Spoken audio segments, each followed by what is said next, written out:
Last class में हम लोग डिस्कस किए थे बायोट सावर्ट्स लॉ का यूज करके जो मैग्नेटिक फील्ड किसी पर्टिकुलर पॉइंट पे किसी स्ट्रेट वायर के थ्रू निकालने का देखे थे। ठीक है, तो उसका कुछ स्पेशल केसेस है, वो भी देखना है।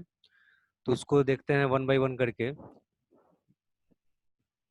तो जैसे कि ये हम लोग देखे थे कि किसी करंट कैरिंग स्ट्रेट वायर की वजह से जो मैग्नेटिक फील्ड होता है किसी पर्टिकुलर पॉइंट पे उसका जो फॉर्मूला होता है B is equal to mu naught I by four pi A into sine theta one plus sine theta two होता है।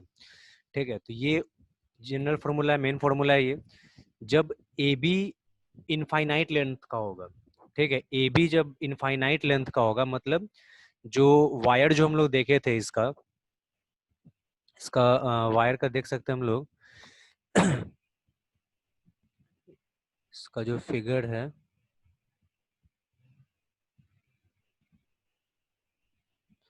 ये जो वायर है ए बी, ठीक है, ए बी जो वायर है अगर ये इनफाइनाइट लेंथ का अगर होगा तो वैसे केस में ए बहुत दूर तक जाएगा और बी भी जो है वो बहुत दूर तक जाएगा।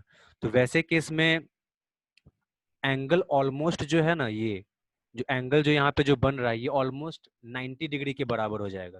ठीक है, इस चीज को इमेजिन करके समझ सकते हैं कि जैसे जैसे ये बी ऊपर की तरफ बढ़ेगा वैसे वैसे ये थीटा जो एंगल है थीटा टू इधर से और थीटा वन इधर से, तो वैसे वैसे ये एंगल बढ़ता जाएगा बढ़ता जाएगा। ठीक है, एक ऐसा सिचुएशन आएगा जब बहुत दूरी तक ये जाएगा। इनफाइनाइट लेंथ का मतलब हुआ कि बी बहुत दूरी तक जाएगा, ठीक है, और ए भी जो होगा इधर से ए वाला जो एंड है ये भी बहुत दूरी तक जाएगा तो दोनों का जो होगा इसका थीटा वन और थीटा टू ये ऑलमोस्ट 90 डिग्री के बराबर हो जाएगा। ठीक है, जैसे जैसे जैसे ए नीचे की तरफ जैसे जैसे बढ़ेगा वैसे वैसे थीटा वन एंगल बढ़ेगा, बी जैसे जैसे ऊपर की तरफ बढ़ेगा वैसे वैसे थीटा टू एंगल बढ़ता जाएगा। और बढ़ते बढ़ते जब ये बहुत दूरी तक चला जाएगा तो ऑलमोस्ट जो है थीटा वन हो या फिर थीटा टू हो ऑलमोस्ट 90 डिग्री के बराबर हो जाएगा। ठीक है, ये इस तरह से इस चीज को इमेजिन कर सकते हैं। तो वहां पे थीटा वन हो या फिर थीटा टू 90 डिग्री के बराबर हो जाएगा। तो अब उसके बाद जो है इसमें ये वाला जो है इसमें फिगर देख सकते हैं। तो जो फॉर्मूला है तो इसमें थीटा वन भी 90 डिग्री के बराबर हो गया और थीटा टू भी 90 डिग्री के बराबर हो गया। ठीक है, तो यहाँ से mu naught I by four pi A into sign 90 degree plus sign 90 degree, चूंकि थीटा वन या और थीटा टू दोनों के दोनों 90 डिग्री के बराबर हो गया। तो जब ए बी वायर जो है वो इनफाइनाइट लेंथ का जब हो जाएगा तो इनफाइनाइट लेंथ का जब हो जाएगा तो वैसे केस में थीटा वन या थीटा टू दोनों के दोनों 90 डिग्री के बराबर हो जाएगा। तो ये जो फॉर्मूला है मैग्नेटिक फील्ड का तो उसमें हम थीटा वन की जगह पे भी 90 डिग्री डालेंगे और थीटा टू की जगह पे भी 90 डिग्री डाल देंगे। ठीक है, तो साइन 90 डिग्री भी वन और साइन 90 डिग्री यहाँ पे भी वन, तो वन और वन मिलके कितना हो जाएगा, टू हो जाएगा। ठीक है, तो टू से इस फोर को काटेंगे। ठीक है, तो बचेगा क्या, B is equal to mu naught I by two pi A. ठीक है, तो ये जो हम लोग जो फॉर्मूला जो देखे थे मैग्नेटिक फील्ड का ये जनरली मतलब कोई ए बी वायर है, ठीक है, जो कि मतलब पॉइंट पी के साथ theta one theta to angle बना रहा था, तो उसके केस में ये एक जनरल फॉर्मूला मैग्नेटिक फील्ड का होगा। लेकिन कुछ स्पेशल केसेस है जैसे कि जब ए बी इनफाइनाइट लेंथ का हो जाएगा यानी दोनों एंड जो है वो इनफाइनाइट तक जब बढ़ेगा तो दोनों केस में theta one theta two 90 degree के बराबर हो जाएगा। तो वैसे केस में B is equal to mu naught I by two pi A आ जाएगा। ठीक है, तो इस चीज को डिराइव करने के लिए पूछता है। फिर इसके बाद अब दूसरा केस जो है वो देखते हैं। दूसरा केस जो इसका ये बनता है कि जब when the conductor is of infinite length, ठीक है, कंडक्टर इनफाइनाइट लेंथ का है but P point P lies near the end A और बी। ठीक है, मतलब जो कंडक्टर जो है वो इनफाइनाइट लेंथ का है, ठीक है, लेकिन पी पॉइंट जो है वो या तो ए एंड की तरफ है या फिर बी एंड की तरफ है।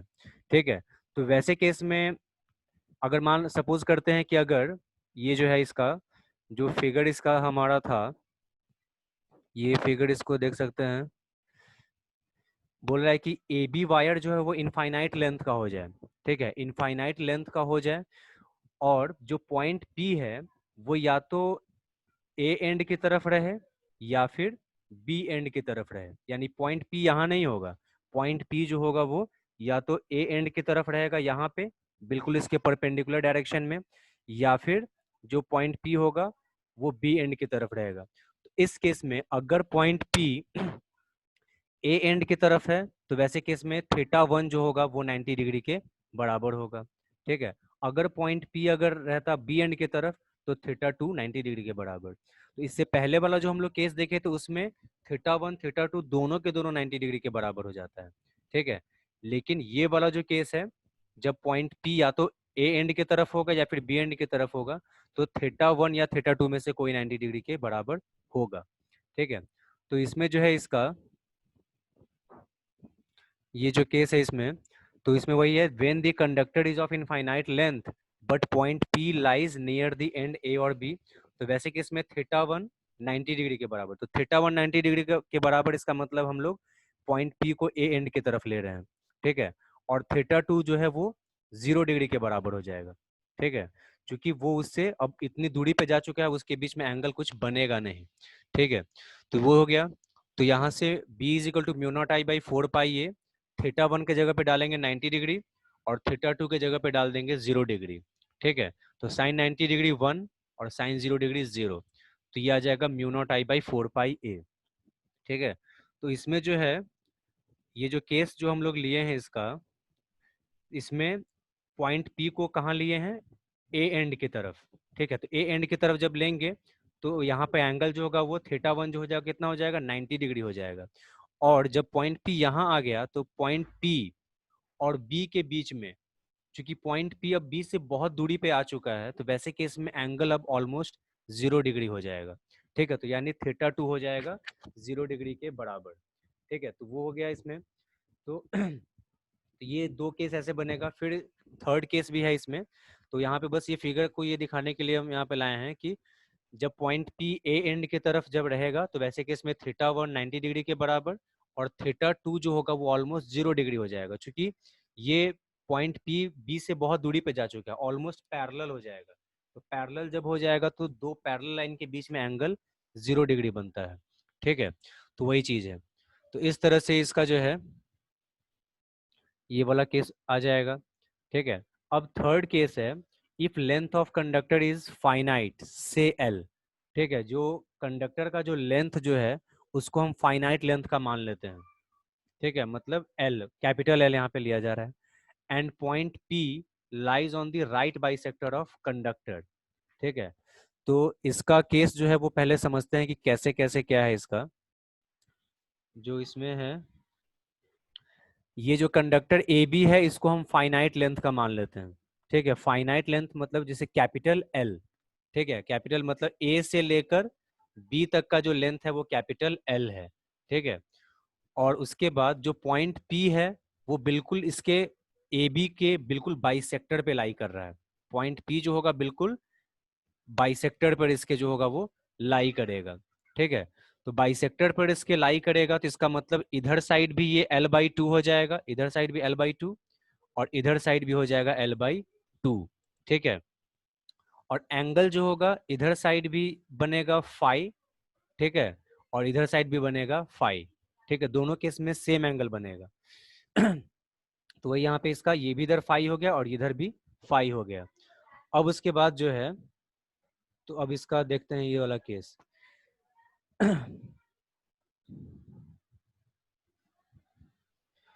तो इसमें जो इसका तो वही if length of conductor is finite length से एल।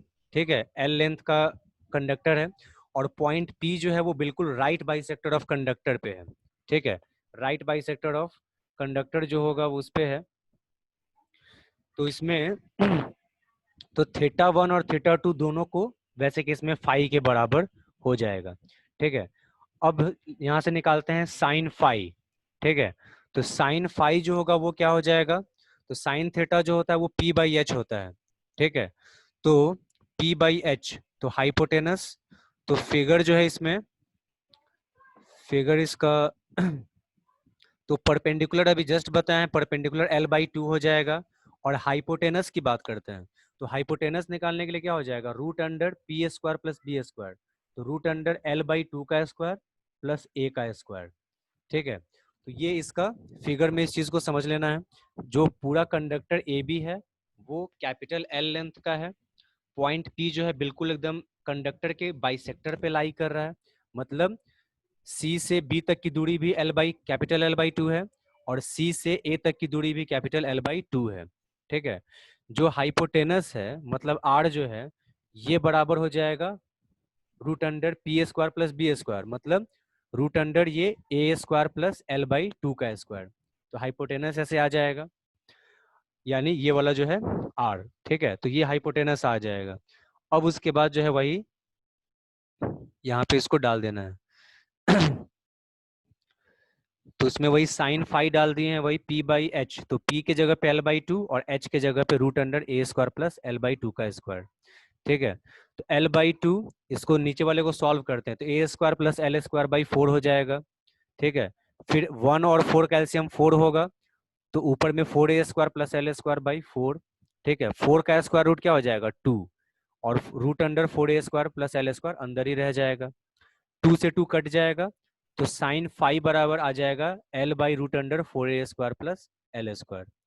अब b इज इक्वल टू होता है mu naught I by four pi A into sine theta one plus sine theta two होता है। तो यहाँ पे थीटा वन और थीटा टू दोनों के दोनों फाई के बराबर है। ठीक है, दोनों के दोनों फाई, चूंकि पी पॉइंट जो है बिल्कुल बाइसेक्टर पे लाई कर रहा है, इसलिए दोनों थीटा वन और थीटा टू बराबर होगा। तो दोनों को फाई के बराबर ले लिए हैं, तो sine five plus sine five two sine five हो जाएगा। ठीक है। उसके बाद साइन फाई के जगह पे जो साइन फाई है उसके जगह पे डाल देंगे यही जो आया है उधर मेरा L by root under four A square plus L square.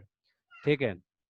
अब उसके बाद जो है ये टू से ये फोर कटेगा टू बार में, तो बचेगा mu naught I L by two pi A into root under four A square plus L square. ठीक है। तो ये इसका, तो ये वाला जो मैग्नेटिक फील्ड का फॉर्मूला तब आएगा जब कंडक्टर फाइनाइट लेंथ का है, मतलब फिक्स्ड लेंथ का है, और पॉइंट पी जो है बिल्कुल उसके बाइसेक्टर पे लाई कर रहा है। ठीक है। और केस फोर जो है वो बनेगा जब पॉइंट पी बिल्कुल कंडक्टर पे ही लाई करेगा। तो ये हम लोग ऑलरेडी देखे हुए हैं कि जब पॉइंट पी जब कंडक्टर पे ही लाई करेगा तो वैसे केस में मैग्नेटिक फील्ड वहां पे जीरो होगा। ठीक है, वहां पे थीटा 0 डिग्री हो जाता है या थीटा 180 डिग्री हो जाता है, जो फीचर्स ऑफ बायट सावर्ट्स लॉ में देखे थे। तो वैसे केस में डीएल क्रॉस आर जो होता है वो DL R sine sine theta, तो साइन 0 डिग्री जीरो, तो मैग्नेटिक फील्ड जीरो हो जाएगा। ठीक है। तो इस तरह से जो है इसका मैग्नेटिक फील्ड का जो ये जो आया है, ठीक है, किसी करंट कैरिंग स्ट्रेट कंडक्टर की वजह से किसी पर्टिकुलर पॉइंट पे, तो उनका ये चार केसेस जो है वो बन सकता है। ठीक है। तो इसका ये अब केस इसका हो जाएगा। ठीक है। तो ये सब डिफरेंट केसेस था। करंट कैरिंग जो स्ट्रेट वायर है उसकी वजह से किसी पर्टिकुलर पॉइंट पी पे जो मैग्नेटिक फील्ड होता है उसका ये सब डिफरेंट केसेस था। ठीक है। जनरल फॉर्मूला जो है mu naught I by four pi A into sine theta one plus sine theta to है, ये जनरल फॉर्मूला है।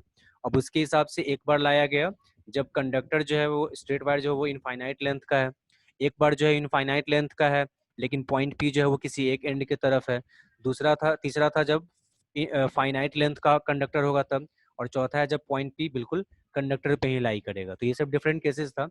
अब ये चीज है कि अगर मैग्नेटिक फील्ड की वैल्यू हम लोग निकाल, लेकिन मैग्नेटिक फील्ड चूंकि वेक्टर क्वांटिटी है तो उसका हमको डायरेक्शन पता करना है। तो करंट कैरिंग स्ट्रेट वायर की वजह से अगर मैग्नेटिक फील्ड किसी पॉइंट पे जो होता है तो उसका डायरेक्शन पता करना होता है, तो उसके लिए हम लोग राइट हैंड थंब रूल का इस्तेमाल करते हैं।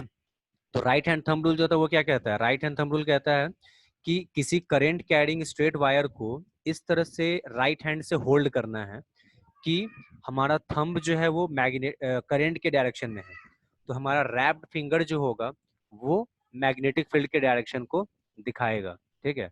If we hold current carrying conductor in such a way that our thumb points in the direction of current, then our wrapped finger will point in the direction of magnetic field। ठीक है। तो ये जो चीज है इसका वही है इसका, देख सकते हैं। तो इसमें ये जो केस है टू फाइंड, वही लिखे हैं, to find the direction of magnetic field due to straight carrying current carrying conductor right hand thumb rule is used और मैक्सवेल्स कॉर्क स्क्रू रूल। ठीक है। तो ये जो है इसका करंट कैरिंग वायर है। ठीक है, ये करंट कैरिंग वायर है, करंट इसमें जा रहा है ऊपर की तरफ। ठीक है। तो ऊपर की तरफ जब जाएगा तो हमारा रैप्ड फिंगर जो होगा वो हम देख सकते हैं एंटी क्लॉकवाइज होगा। ठीक है, तो मैग्नेटिक फील्ड का डायरेक्शन एंटी क्लॉकवाइज। अगर करंट का डायरेक्शन डाउनवर्ड होता तो ऐसे जाता, ठीक है, तो हमारा रैप्ड फिंगर क्लॉकवाइज जाता, तो क्लॉकवाइज होता, तो वैसे केस में मैग्नेटिक फील्ड का डायरेक्शन क्लॉकवाइज। ठीक है, अब ये है, इस पे बेस्ड एक न्यूमेरिकल है कि find an expression for the magnetic field intensity at the centre of a coil bent in the form of A square, ठीक, ऑफ साइड 2a। तो एक ये कॉइल को जो है स्क्वायर के शेप में बेंड कर दिया गया है, ठीक है, उसके थ्रू आई करंट जो है वो फ्लो कर रहा है। तो बताना है उसके उस करंट कैरिंग जो स्क्वायर के शेप का जो कॉइल है उसके सेंटर पे मैग्नेटिक फील्ड क्या होगा। ठीक है, तो उस स्क्वायर का जो साइड जो है उसका लेंथ दिया हुआ है 2a, ठीक है, तो हर एक साइड 2a ही होगा। तो देखो, अब किसी एक साइड को हम कंसीडर करते हैं, जैसे ये एडी साइड है ये, तो ये एडी साइड जो है ये क्या है, ये एडी साइड जो है ये करंट कैरिंग स्ट्रेट कंडक्टर है, ठीक है, उसकी वजह से हमको मैग्नेटिक फील्ड निकालना है पॉइंट ओ पे, ठीक है, सेंटर पे निकालना है। तो हम जानते हैं कि स्क्वायर का जो डायगोनल होता है वो 90 डिग्री पे बाइसेक्ट करता है, ठीक है, तो 90 डिग्री पे बाइसेक्ट करता है, तो इसको जो है वो यहाँ से ये जो एंगल होगा यहाँ से ओ से इस पे परपेंडिकुलर तरह से गिराते हैं, तो इधर भी 45 डिग्री होगा और ये भी 45 डिग्री हो जाएगा, ठीक है। तो यानी यहाँ से पूरा चूंकि स्क्वायर का साइड 2a लेंथ का है, तो ये भी a होगा और नीचे की तरफ भी a होगा, ठीक है, और थीटा 1 और थीटा 2 दोनों के दोनों 45 डिग्री के बराबर है। तो b इज इक्वल टू ये एक एक वायर की वजह से ये मतलब होगा, तो ऐसा ऐसा चार है इसमें, तो इसलिए 4 से मल्टीप्लाई कर दे, 4 into mu naught I by 4 pi A into sign 45 degree plus sign 45 degree, ठीक है, तो साइन 45 डिग्री 1/√2 होता है, तो इसको सॉल्व करेंगे तो ये आ जाएगा, ठीक है। तो इस तरह से जो है इसका magnetic field intensity square shape के में जो कॉइल है उसके सेंटर पे मैग्नेटिक फील्ड हम लोग कैलकुलेट कर सकते हैं। एक वायर के थ्रू निकाले, उसको 4 से मल्टीप्लाई कर दिए, क्योंकि बाकी सारे वायर का भी वैसे ही बिल्कुल निकलेगा, ठीक है, जिस तरह से इसका निकाले हैं उस तरह से बाकी सब का भी वैसे ही निकलेगा, ठीक है।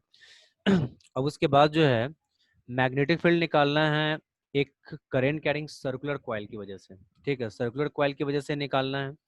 उसके सेंटर पे कॉइल जो है वो बिल्कुल कंप्लीटली सर्कुलर है, उसके सेंटर पे जो होगा मैग्नेटिक फील्ड क्या होगा, ठीक है, इसको निकालना है। तो सबसे पहले एक कंसीडर करते हैं कि एक सर्कुलर कॉइल है, ठीक है, जिसका रेडियस r है, ठीक है, और इसका सेंटर O है, और बिल्कुल प्लेन ऑफ पेपर पे ये लाई कर रहा है, इसके थ्रू आई करंट फ्लो कर रहा है, ठीक है, आई करंट जो है वो ऐसे जा रहा है, मतलब क्लॉकवाइज जा रहा है ये, ठीक है, क्लॉकवाइज जो है वो करंट का डायरेक्शन है। तो फिर इनको बायोट सावर्ट्स लॉ का ही इस्तेमाल करके मैग्नेटिक फील्ड कैलकुलेट करना है। तो बायोट सावर्ट्स लॉ को यूज करना है, तो क्या करेंगे, एक स्मॉल करंट एलिमेंट ले लेंगे, ठीक है, तो यहाँ पे स्मॉल करंट एलिमेंट ले लिया गया DL, ठीक है, तो स्मॉल करंट एलिमेंट IDL यहाँ पे है, ठीक है। तो हम जानते हैं ये एक तरह से DL जो होगा वो एक तरह से टेंजेंट का काम करेगा, और टेंजेंट और रेडियस आपस में परपेंडिकुलर होता है, ठीक है, तो ये 90 डिग्री का एंगल होगा। तो DL और R, ये जो R है ये डिस्टेंस है, तो DL और R के बीच में 90 डिग्री का एंगल बन रहा है, ठीक है, तो ये हो गया। और हम जानते हैं कि जो बायोट सावर्ट्स लॉ में जो DL क्रॉस R होता है, DL साइन थीटा जो होता है, DL R साइन थीटा, तो वहाँ पे थीटा जो है वो DL और R के बीच में बनने वाला एंगल होता है, तो यानी ये वही DL और R के बीच में बनने वाला एंगल 90 डिग्री का है, ठीक है। तो अब इसके बाद इसका देखते हैं, तो ये let DL be the small element of the coil, ठीक है, कॉइल का स्मॉल एलिमेंट जो है उसको ले लिए हम। तो बायोट सावर्ट्स लॉ के हिसाब से मैग्नेटिक फील्ड जो होगा वो सर्कुलर कॉइल के सेंटर पर जो होगा वो हम किस फॉर्मूला के हिसाब से दे सकते हैं, तो DB is equal to mu naught I by 4 pi into DL cross R by R cube, this is the vector form of Biot Savart's law, ठीक है, वेक्टर फॉर्म है ये। तो DL क्रॉस R का अगर जब इसको हम चेंज करेंगे तो आ जाएगा DL R साइन थीटा, ठीक है, तो DL R साइन थीटा हो गया, तो ये एक R से R क्यूब कटेगा, तो आ जाएगा R स्क्वायर नीचे में आ जाएगा, और थीटा यहाँ पे 90 डिग्री है, DL और R के बीच में बनने वाला एंगल 90 डिग्री है, तो साइन 90 डिग्री 1 के बराबर हो गया, ठीक है। तो ये आ जाएगा mu naught I DL by 4 pi R square, ठीक है। लेकिन ये बस स्मॉल करंट एलिमेंट की वजह से जो मैग्नेटिक फील्ड है ये आया है, लेकिन हमको कैलकुलेट करना है टोटल मैग्नेटिक फील्ड। तो हम लोग जस्ट देखे थे कि टोटल मैग्नेटिक फील्ड जब हमको कैलकुलेट करना है, उसके लिए हम लोगों को क्या करना होगा, उसको इंटीग्रेट कर देना होगा। ये सारा स्मॉल करंट एलिमेंट की ही वजह से जो मैग्नेटिक फील्ड है सब जुड़ता जाएगा, तो टोटल मैग्नेटिक फील्ड आ जाएगा। तो we will have to integrate this equation, ठीक है। तो वही इसको इंटीग्रेट कर देंगे, दोनों साइड इंटीग्रेशन होगा, तो डीबी का इंटीग्रेशन और ये जो है इसका mu naught I D L by 4 पाई इसका इंटीग्रेशन। तो म्यू नॉट आई बाई 4 पाई ये तो कांस्टेंट है ही, आई करंट करंट जो फ्लो कर रहा है वही करंट फ्लो करेगा, तो करंट चेंज नहीं हो रहा है, तो आई भी कांस्टेंट है। और डिस्टेंस जो रेडियस है सर्कुलर कॉइल का वो भी चेंज नहीं हो सकता है, तो इसलिए उसको भी बाहर कर लिए। तो जितने भी कांस्टेंट वैल्यूज हैं उनको बाहर कर लिए, ठीक है। डीएल डीएल ये वैरी करने वाला है, ठीक है, इसलिए इसको नहीं यहाँ पे, मतलब इसको इसी का इंटीग्रेशन होगा। तो डीएल जो है, जो सर्कुलर कॉइल है, सर्कुलर कॉइल जो है इसका, ठीक है, तो अगर हम डीएल को पूरा अगर हम जोड़ते जाएंगे सर्कुलर कॉइल में, तो वो पूरा क्या देगा, सर्कल का सरकमफेरेंस, ठीक है। जो डीएल स्मॉल करंट एलिमेंट है उसको हम ऐड अप करते जाएंगे, उसको जोड़ते चले जाएंगे, तो पूरा जब वो ऐड हो जाएगा तो that will give us circumference of circle, ठीक है। तो डीएल जब पूरा इंटीग्रेट हो जाएगा तो सरकमफेरेंस ऑफ सर्कुलर कॉइल आएगा, ठीक है। तो इसीलिए यहाँ पे लिखा गया है जो डीएल का इंटीग्रेशन किया गया है तो 2 पाई आर के बराबर है, ठीक है। तो ये 2 से ये 4 कटेगा, एक आर से एक आर कट जाएगा, तो आ जाएगा B is equal to mu naught I by 2 pi R, ठीक है। तो वही है, तो मैग्नेटिक फील्ड जो है वो सर्कुलर कॉइल की वजह से उसके सेंटर पे जो होगा उसकी value B is equal to mu naught I by 2 pi R है, यूजिंग बायोट सावर्ट्स लॉ, ठीक है। यहाँ पे भी अगर मैग्नेटिक फील्ड का डायरेक्शन पता करना है तो राइट हैंड थंब रूल का ही इस्तेमाल करेंगे, ठीक है। तो ये है, एक और बच जाता है इसका, बायोट सावर्ट्स लॉ का यूज करके जो सर्कुलर लूप होता है उसके एक्सिस पे कोई पॉइंट है, उस पर मैग्नेटिक फील्ड क्या होगा ये करना, ठीक है। तो इसको जो है वो हम लोग नेक्स्ट क्लास में डिस्कस कर लेंगे।